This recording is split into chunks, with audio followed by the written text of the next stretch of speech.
Bienvenue dans Howdy Mavs, le podcast en français entièrement dédié aux Dallas Mavericks. Suivez Howdy Mavs sur votre plateforme audio préférée et utilisez notre chaîne YouTube pour écouter l'émission. Et pour nous envoyer vos commentaires et vos questions, ça nous fait super plaisir d'échanger avec vous. Et pour nous faire encore plus plaisir, n'hésitez pas à vous abonner. Comme ça, vous aurez nos notifications dès qu'on sort un épisode, c'est-à-dire à peu près toutes les semaines. Pour animer cette émission, je suis avec Quentin comme d'habitude. Salut Quentin, comment tu vas ? Salut Barn, salut tout le monde. Ça va. Je note qu'actuellement, vivant en Isère, il fait bien plus chaud que chez vous à Dallas, au Texas. C'est quand même assez rare, je pense. C'est drôle pour être souligné. J'ai hâte que vous nous parliez de ça. J'ai l'impression que les rôles se sont inversés. Et ma foi, ça fait bizarre, cette actualité un petit peu. D'un côté, on n'a pas trop de matchs des Mavs, mais en même temps, on a beaucoup de choses qui se passent à côté. C'est une période un peu spéciale. On va parler de la météo, oui, parce que ça a impacté les Mavericks et les matchs des Mavs. Et je suis également avec Nico. Salut Nico, et toi, comment tu vas ? Salut les amis. Écoutez, ça va. Écoutez, tempête de neige, atmosphère glaciale, beaucoup de ice à la télé, beaucoup trop de ice à la télé pour moi, et beaucoup d'agacement sur l'actualité et le meurtre encore dramatique là, de la Gestapo américaine à Minneapolis. Donc très agacé par ça, en tant que Français exilé aux États-Unis depuis 8 ans, très agacé par ça, et à peu près aussi agacé par le silence quasi assourdissant de l'ensemble des joueurs NBA, à part 2-3 courageux. Un peu déçu par tout ça, mais bon, business is business, mais enfin déçu quand même. C'est vrai qu'il n'y a eu aucune déclaration de Maverick et il n'y a eu aucune déclaration de joueurs en général. On a entendu Wemby, notre Wemby national, qui a fait une déclaration. Et les joueurs de Minnesota, on n'a rien entendu également. Ouais, c'est vrai que c'est un peu décevant. Anthony Edwards, qui est un gentil garçon, mais pas le couteau le plus aiguisé du tiroir, comme on s'est dit juste avant. Moi, je retiens surtout la masterclass de Victor Wembanyama, qui a 22 ans, mais qui n'a pas 22 ans dans sa tête, qui est d'une maturité incroyable, je trouve, honnêtement, et aussi qui est d'un courage dont beaucoup auraient le grand mérite de s'inspirer. Et j'espère quand même qu'il y aura un peu plus de bruit associé à ces hystéries là, de la part de NBA, qui n'est pas juste un basket quand même. Les joueurs ont été plus vocaux les dernières années. Je suis un peu déçu de ce silence une nouvelle fois. C'est vrai que pour Black Lives Matter, par exemple, les joueurs ont fait énormément de déclarations, ils ont même manifesté. Vous vous rappelez quand les joueurs se mettaient à genoux pendant l'hymne national, donc ils sont assez habitués à manifester leur mécontentement ou leurs idées quand il y a des choses comme ça qui se passent. C'est vrai que c'est un peu décevant. Quentin, tu allais dire quelque chose ? Non, j'allais dire que là où la prise de parole de Wemby de 1, elle est effectivement très courageuse, mais elle est aussi très intéressante dans le sens où il confirme bien qu'il y a des instructions qui sont données. Il a dit que son service public relation au niveau des Spurs lui a déconseillé de prendre la parole. Donc on imagine bien que si eux ils l'ont fait, c'est qu'en fait c'est des conseils qui viennent de toutes les franchises. Donc je pense aussi que ce qui a changé aussi par rapport à Black Lives Matter, c'est évidemment le climat politique. Je pense qu'il y a plus de pression sur les franchises pour qu'elles ne prennent pas position dans ce genre de choses-là. Donc évidemment que c'est décevant, évidemment que c'est complexe, mais bon, comme a dit Nicolas, ici c'est un meurtre, il n'y a pas d'autres mots. Donc bon, il y a chapeau à Tyrese aussi à Liberton qui a mis les mots. Pour l'instant, côté Dallas Mavericks, effectivement, on a rien vu. Je doute qu'on voit quelque chose sous peu, après voir comment les choses évoluent, pardon. Mais ouais, clairement, il y a des consignes et des pressions qui en backstage, c'est sûr.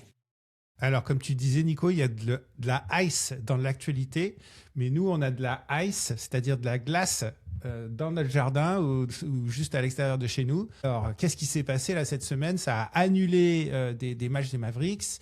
On a eu une tempête de glace. En gros, il a plu et ensuite, il a fait hyper froid. Il faisait moins 10 ces 2 derniers jours. Du coup, la pluie a gelé et ça a créé une couverture de glace partout, ce qui a annulé l'école. Moi, j'ai travaillé de la maison, je paye trop de travail, ce qui était plutôt sympa d'ailleurs. Et les matchs des Mavericks ont été annulés. Nico, toi, comment tu l'as vécu ces journées à l'intérieur là ? Voilà, c'est vraiment des scénarios qui feraient marrer les Canadiens. Je veux dire, je parle avec des collègues canadiens, ils ont des maîtres de neige chez eux, tu vois. Nous, effectivement, enfin, c'est un peu comme si vous viviez vraiment dans le fin fond du sud de la France ou en Corse, c'est que d'un seul coup, il fait -15 et qu'il y a des tempêtes de neige. Vous n'êtes pas trop équipé pour ça, rien n'est construit pour ça. Donc, c'était ça la grande surprise. Moi, on partageait sur notre chat commun, là. J'étais très surpris que le match de samedi soir ait lieu parce que c'était méga dangereux. D'ailleurs, il y a eu des méga accidents d'ailleurs, pour y aller et pour rentrer. Bon, après, c'était un match télévisé avec un écho particulier et puis c'était un bel événement, mais ouais, Ouais, c'était un beau c'était plein bordel, hein, quoi. d'ailleurs, hein. J'ai essayé de regarder s'il n'y avait pas des places. Je me suis dit, il devait y avoir des places bradées là parce que les gens vont pas se déplacer. Et en fait, c'était hyper cher et c'était plein, j'ai l'impression. Je crois qu'au niveau des places, des ventes, ouais, c'était quasiment plein, mais au niveau du présentiel, des rapports de journalistes que j'ai vus, ça parlait plutôt de 80-85%, ce qui reste énorme quand on a vu la dangerosité de prendre la voiture à ce moment-là. Mais effectivement, c'était assez étonnant qu'ils aient maintenu le match. Le dernier match, c'était contre les Lakers. Ça me paraît, il y a une éternité déjà. Il s'est pas passé énormément de choses du coup depuis ce match. Des rumeurs de trade au niveau des Mavericks, là, juste avant la trade deadline. Est-ce qu'on a entendu quelque chose, Quentin, ces derniers jours? Alors, il n'y a pas eu énormément de fuites, de nouveautés, j'ai envie de dire. Il y a eu un peu des news par rapport à Rich Paul, enfin l'agent d'Anthony Davis, sur est-ce qu'il faisait pression ou pas pour qu'Anthony Davis soit tradé. En fait, on dirait que c'était plutôt de l'intox que de l'info, qu'un scoop. Et là, dernièrement, ce qui est sorti, c'est que on n'est pas fermé au coup de téléphone pour un Najee Marshall, mais qu'un Najee Marshall aujourd'hui, ça vaut au moins un premier tour de draft et pas plus bas, qui honnêtement semble logique, qui fait écho un peu à notre dernier podcast où j'ouvrais la porte à un potentiel trade si vraiment il y avait une très belle offre. Aujourd'hui, voilà, clairement, ce joueur-là vaut au moins un premier tour de draft, et on parle pas d'un premier tour de draft de OKC 2026, tu vois, ou 2027. On parle de soit quelque chose dans le futur où il y a un côté incertain, soit quelque chose dans le futur proche et qui va avoir une haute valeur, je pense, car c'est quand même un sacré joueur qui continue de bien se montrer lors de nos derniers matchs. Mais globalement, c'est tout hein, côté Mavericks. Et en fait, il y a des rumeurs quand même qui disent et si se passait rien, et si on ne faisait aucun trade à la deadline. Nico, ça c'est une possibilité aussi, hein. Ouais, c'est une option. Après, tu as comme l'impression qu'il y a un jeu de domino là. Et notre Anthony Davis, il fait partie de ce jeu de domino. Il y a des choses qui vont bouger. Et je pense qu'on va pousser un domino et il y a moyen qu'il y en ait 15 qui tombent, quoi. Qui tombent d'un seul coup. Après, effectivement, mais c'est finalement relativement classique. Là, aujourd'hui, on est le 28 janvier. La trade deadline, c'est le 5, si ma mémoire est bonne. Ça va gentiment attendre le 5 et les dominos risquent de tomber en masse. Le 5. Je serais surpris quand même qu'on bouge pas du tout. Ça m'étonnerait quand même pas mal. Alors après, est-ce que ça va être un grand changement massif ou des ajustements? On verra. Mais ça va forcément bouger. En tout cas, c'est excitant au-delà des Mavs. Moi, je suis assez excité par cette trade deadline parce que c'est vraiment une saison où tu as l'impression que tout peut bouger, quoi. Il y a des gros joueurs qui sont annoncés sur le départ et cette fois, ça serait la bonne année. Commencer par Yanis. Et il y a plein de choses qui peuvent vraiment agiter un peu l'NBA. Donc, c'est assez excitant de voir ça. Surtout qu'on a eu un mois de janvier quand même très calme, à part le trade de Trae Young. Pour l'instant, il n'y a rien eu. D'habitude, on a toujours quand même des choses un peu qui viennent une semaine avant, 2 semaines, 3 semaines avant. Là, j'ai l'impression que c'est un mois quand même très très calme. Donc à voir si la trade deadline, les derniers jours vont être à l'image de ce mois-ci ou pas. Ce qui est sûr, c'est que ce qui est tombé aujourd'hui, c'est énorme. Donc, encore une fois, comme a dit Nico, c'est Yanis qui serait sur le départ et l'information sort de Shams, donc c'est quand même très crédible. Ça va être un domino, mais un domino énormissime. C'est-à-dire que là, pendant qu'on est en train de nous débattre sur Riverside pour enregistrer cet épisode, il y a des general managers qui sont en train de s'appeler les uns les autres pour faire des trades à 2, voire à 3, voire à 4 équipes. Parce que là, chacun va y chercher de son intérêt. L'équipe qui veut Giannis, il va falloir qu'elle envoie du très très très très lourd en termes d'assets, évidemment, de pics de draft très nombreux dans les années à venir. Peut-être qu'ils vont pas avoir tous ces trades et qu'ils vont aller ces pics de draft et qu'ils vont aller les chercher ailleurs. Donc ça, c'est un énorme domino. La question qu'on doit se poser, nous, c'est est-ce que nous allons être une des équipes impactées par ce trade-là, le trade de Giannis? Honnêtement, je pense que non, mais je sais pas, je veux bien votre avis. Je dirais qu'on risque pour moi d'être impacté en partie, en tout cas par des équipes qui cherchent à se renforcer à l'intérieur, avec des numéros 4, voire 5, très puissants avec des très gros salaires. Ça me rappelle quelque chose qu'on a dans notre roster aujourd'hui. Alors pas au même niveau que l'ami Giannis, là. Mais Atlanta, à un moment disait qu'ils étaient intéressés par Giannis. Je pense que, je sais pas s'il a intérêt d'y aller, mais en tout cas, ils étaient à la fois intéressés par Anthony Davis et par Giannis. Après, je pense que toute la NBA à peu près, ou au moins 25 équipes sont intéressées par Giannis, donc c'est pas trop difficile. Par contre, c'est qu'est-ce que nos amis les Bucks ils vont accepter pour faire, pour tourner cet énorme chapitre, tu vois. Après que t'aimes ou t'aimes pas Giannis, c'est un chapitre énorme qui tournerait. En gros, tu es en train de dire qu'il y a des équipes qui visent Giannis et en fait, ils se disent si j'ai pas Giannis, peut-être que j'irai sur Anthony Davis. C'est ça que tu es en train de dire, Nico? C'est un peu l'option B.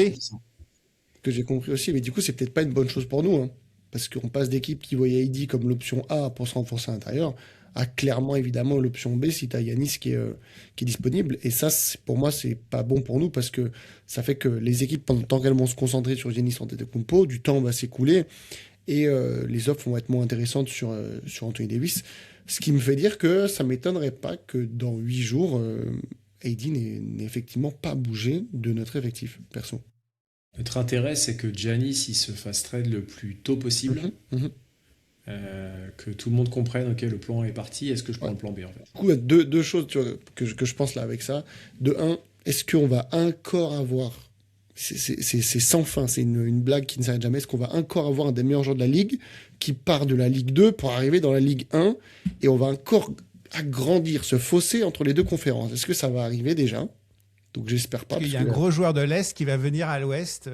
C'est ça que tu veux dire. Je traduis pour nos auditeurs. Pardon, effectivement, tu fais bien de traduire. Donc est-ce que encore une fois on va avoir ce passage-là, première chose.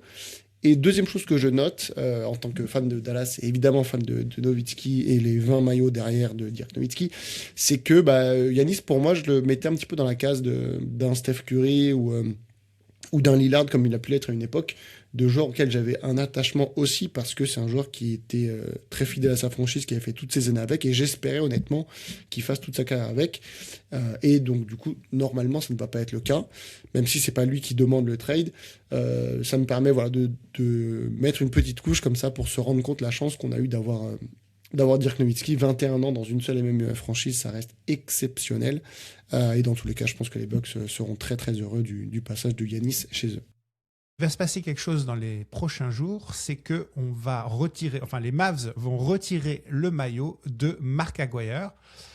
Alors j'aimerais qu'on en parle un petit peu aujourd'hui, même si on a prévu de faire une émission spéciale sur Mark Aguirre peut-être après la trade deadline. Dites-moi un peu ce qui se passe là. Pourquoi est-ce qu'on a choisi ce moment pour retirer son maillot, Quentin? Alors, je vais vous donner un petit peu des éléments sans trop vous en donner, parce qu'il faudrait écouter notre émission spéciale où nous allons nous muer en historien de l'histoire des Mavericks.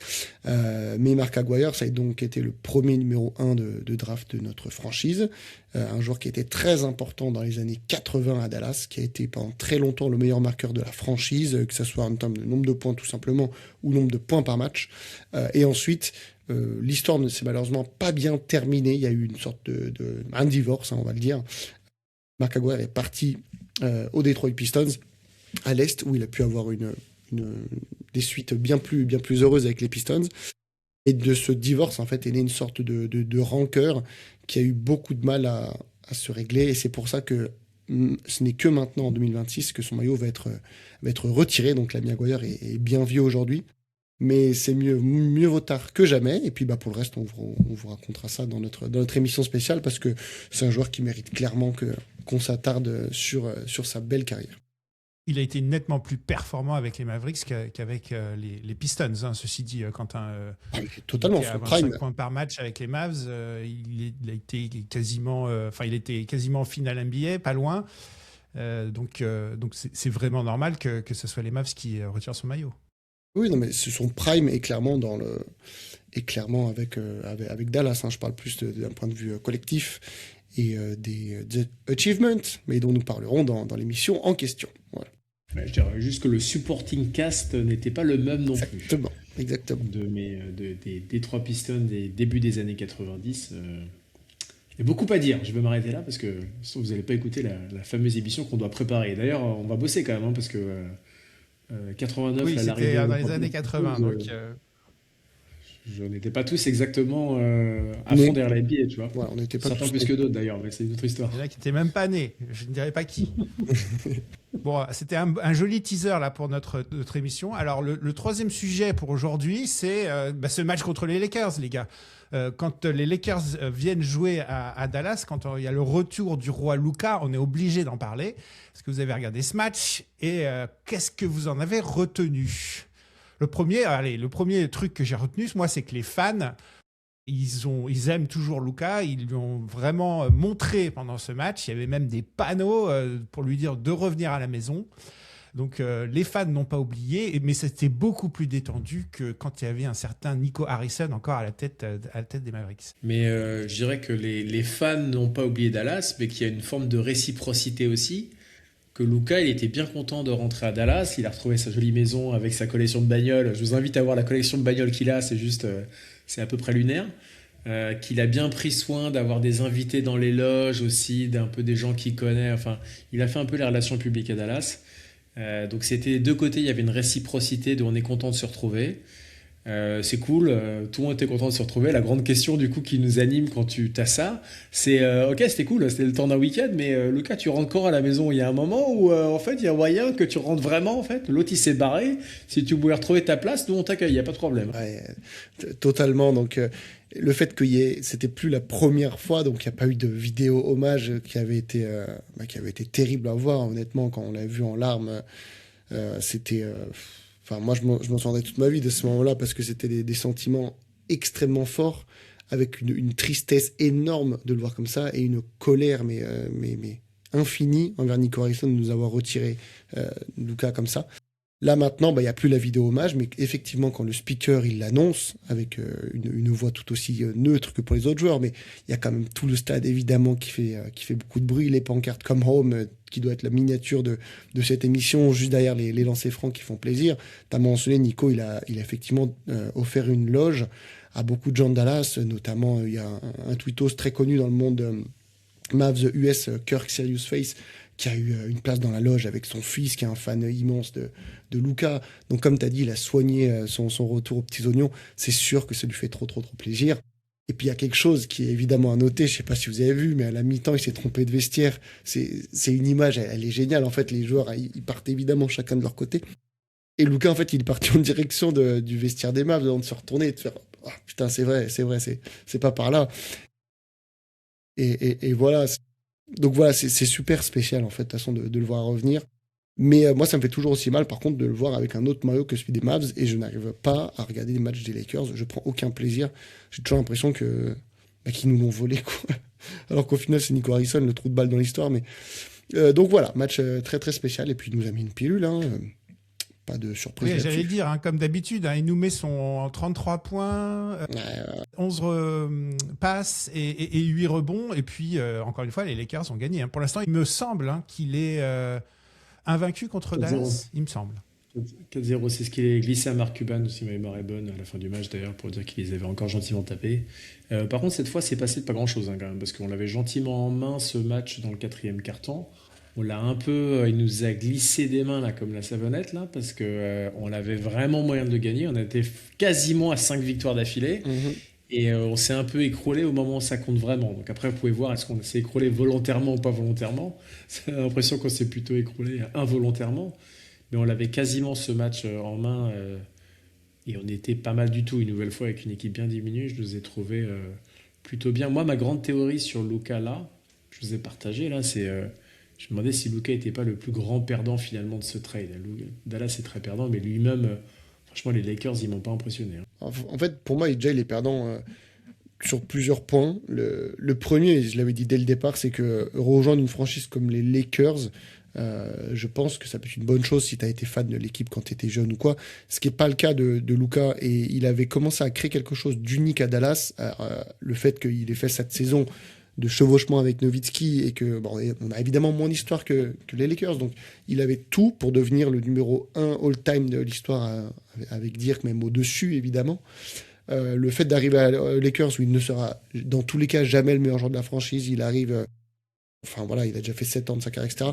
Déjà, de ce point de vue-là, je pense qu'il n'était pas content. Et en plus, il a quitté une équipe qui était pour moi plus compétitive. Je parle des Mavs qui sont à leur finale NBA que les Lakers qu'on a là.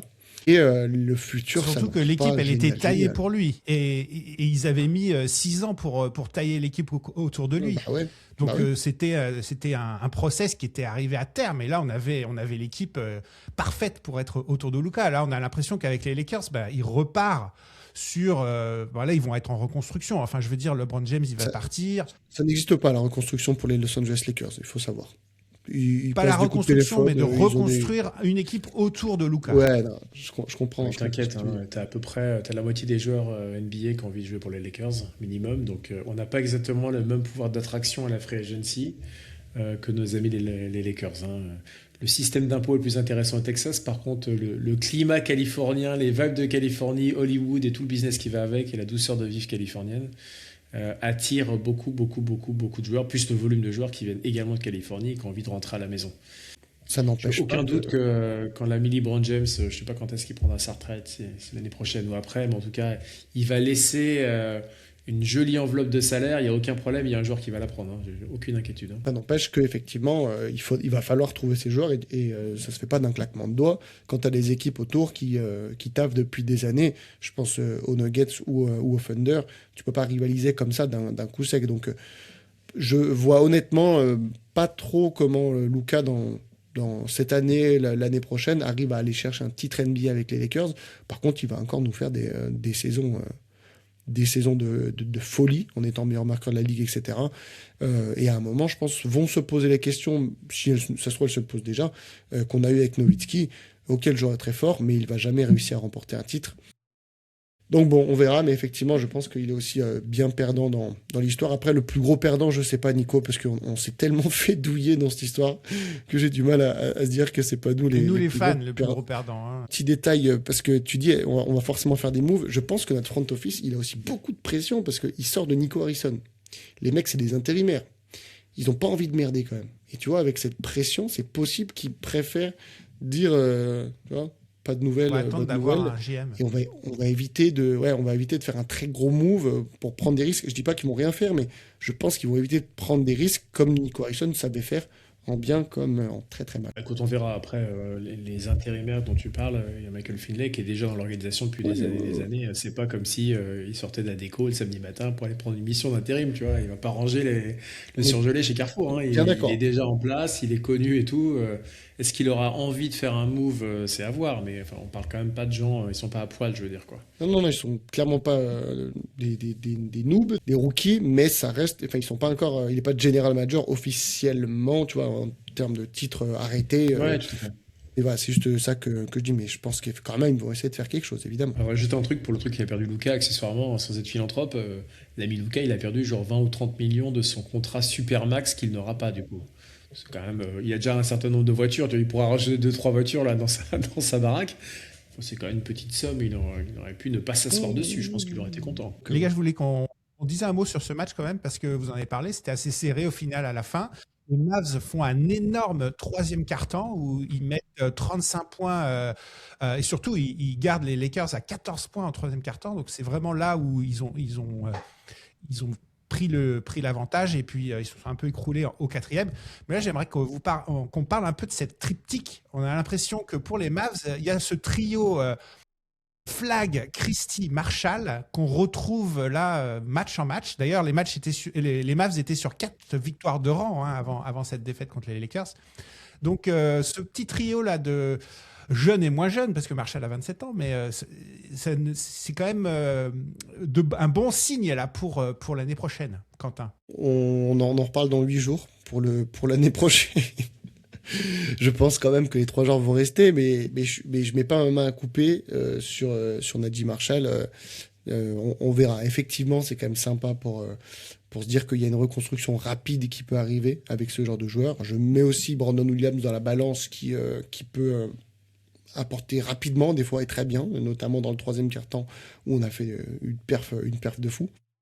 Sans Très redire juste, ce qui a été Quentin, dit dans sur les précédents. Brandon Williams, je ne l'ai pas Ouais. cité parce que, enfin, tu veux dire ce que tu en penses, mais je trouve que Il y a des matchs où il est extraordinaire. D'ailleurs, c'était le cas contre les Lakers. Il était à 20 points, 8 sur 17. Enfin, vraiment très bon. Mais parfois, il y a des matchs où il passe au travers. Donc, c'est peut-être son style de jeu qui est pas forcément hyper constant. Ça dépend un peu de l'adversaire. Tandis que les 3 autres, je les trouve constants vraiment. À chaque match, ils sont présents. Mais totalement. Brandon Williams, le 3e quart-temps, il est excellent. Le reste du match, c'est pas bon. Et notamment dans le 4e quart-temps, il y a des choix très mauvais, des choix de tir très mauvais qui font aussi qu'on s'écroule dans le 4e quart-temps. Donc, tu as raison, je le mets pas au même niveau. J'ai juste que c'est un des joueurs qui peut apporter une dynamite assez rapidement. Mais il est loin encore de la régularité qu'ont trouvé ces 3 joueurs, qui fait plaisir. Après, bon, ça montre aussi bien la gueule de notre saison, quand tu dis que voilà, notre trio, c'est Max Christie, Naji Marshall et un rookie, aussi fort qu'il soit-il. Ben, ça montre bien qu'on est 11, 12, tu vois, je sais même plus. Et la gueule de notre saison. On a juste besoin de nos titulaires qui reviennent et après on va avoir un banc qui est très bon, on va avoir des role-players qui vont être présents. Enfin, je sais pas, parfois je me dis, vas-y, j'ai envie de voir Flag, Davis, Irving, juste une fois pour voir ce que ça donne. Ça veut Tu dire veux le voir, ça Ça veut dire qu'il est encore avec nous après jeudi prochain, si ça arrive. Moi, j'ai pas forcément envie de le voir parce que j'ai envie de tourner la page. Psychologiquement, j'ai envie de tourner la page et je pense qu'il faut le faire. Alors après, une nouvelle fois, tu vas voir contre qui t'échanges l'ami Eddie. Je me suis déjà exprimé sur Kyrie Irving, je connaissais déjà mon avis.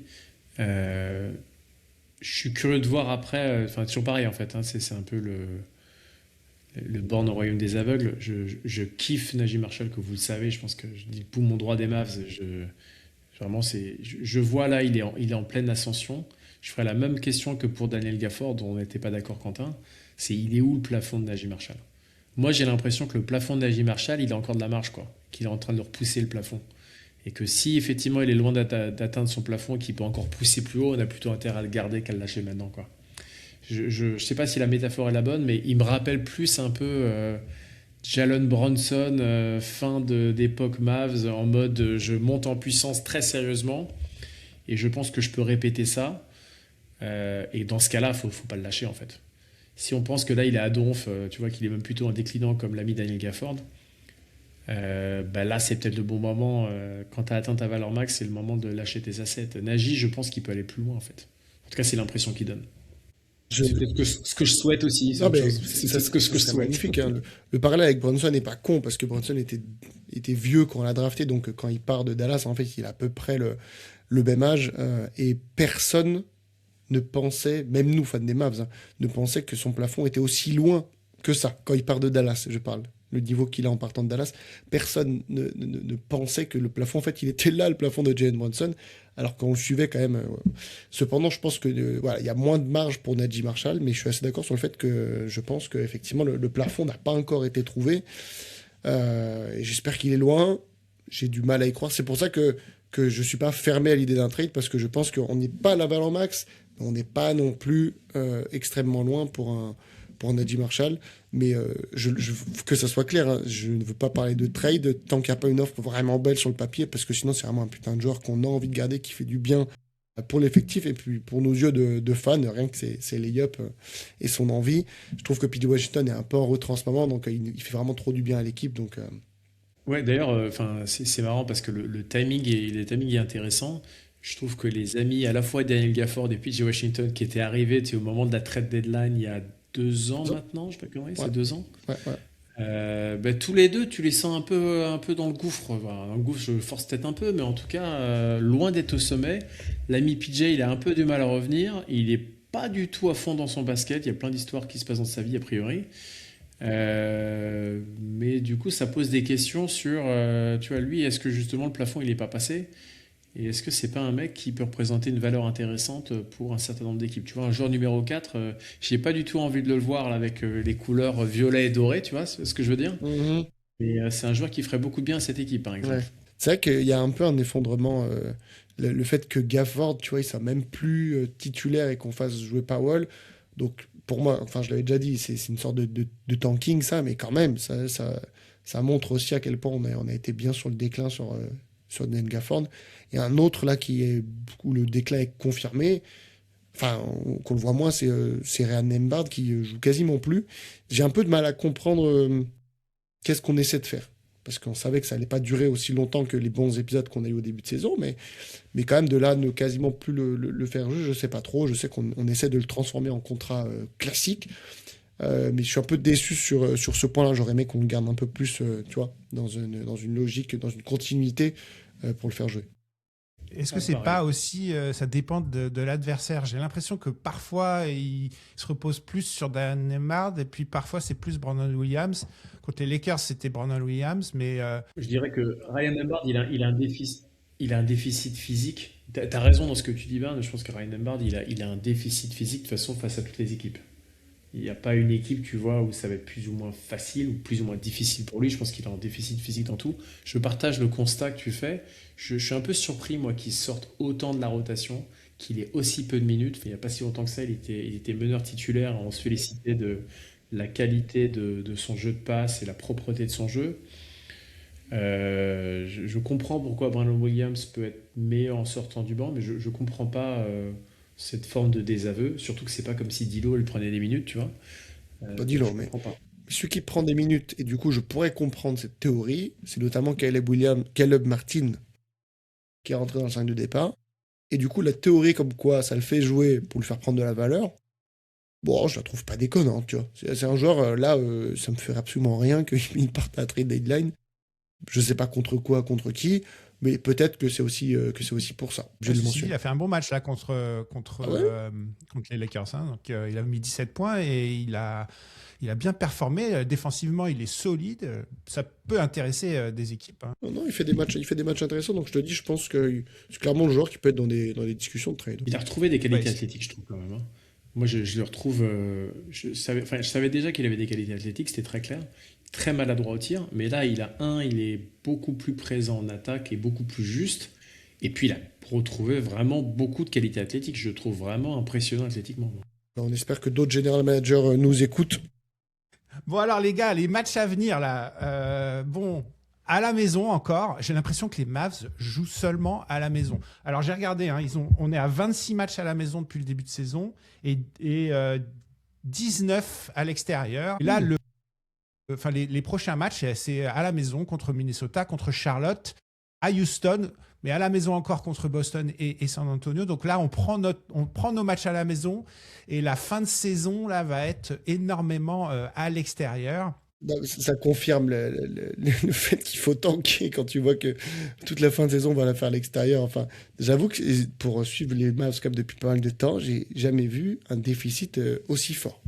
C'est incroyable. Là, encore, là, 2 matchs en 24 heures, les deux à la maison.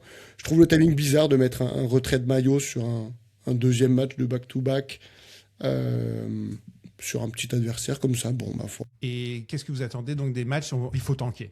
On est d'accord là, c'est obligatoire les gars. Je pense qu'il y aura un pivot là avec post la trade deadline, tu vois, parce que il y a, comme tu l'as dit Quentin, il y a un côté joueur qui protège leur contrat, leur statut, font saliver d'autres pour se mettre en valeur avec cette perspective là assez court terme. Cette trade deadline passée, tu passes sur une autre échéance. Donc je pense qu'effectivement on va pouvoir sortir le but à gaz et les campings là, une fois la trade deadline passée et être un peu plus explicite sur ce qu'on veut faire dans les semaines et mois qui viennent. Mais bon, ça fait plusieurs fois qu'on le dit, faudrait tanker en fait, mais une nouvelle fois, les organisations tankent, les joueurs ne tankent pas. Voilà, parce que je le redis que mettre Dwight Powell titulaire, c'est littéralement du tanking, les amis. On va pas reposer Max Christie, Cooper Flag et tout. Donc en fait, on est déjà en train de tanker, on verra bien ce qu'il adviendra.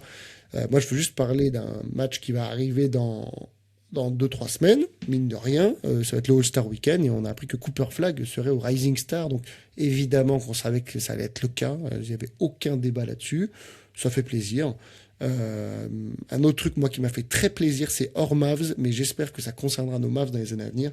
C'est la prise de position de Wembanyama, encore une fois, qui a dit que lui, il va jouer sérieux au All-Star Game.